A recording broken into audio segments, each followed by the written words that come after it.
Andrew Huff is a spokesman for the Armed Forces Radiobiology Research Institute, which has been leading the Pentagon's quest for a more effective antidote to radiation sickness. The symptoms of acute radiation sickness would be just exactly like a terrible flu. A person would have a headache. They would feel very tired. They would have a little bit of a fever. They might have some vomiting at higher doses. All of this would be more severe and it would come on more rapidly.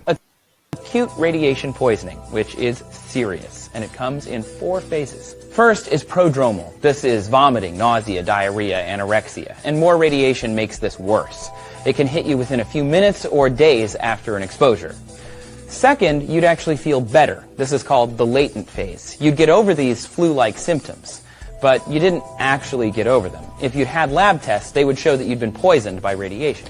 At survivable doses, it would come on within about 6 to 24 hours, and it would be over within 2 days. And you might think, well, I'm okay. Then maybe weeks after that, bam, the manifest illness phase hits.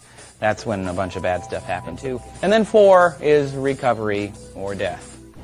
But really what's happening is the body is losing its platelet supply and its neutrophil supply.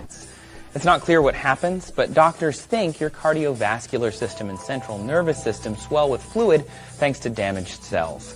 In less than 3 days, the brain can't control the body anymore because of cell death. And in order for you to feel sick from that, just like after chemotherapy, it takes a little while for infections to come up, to come about, or for you to have any kind of bleeding from the loss of platelets.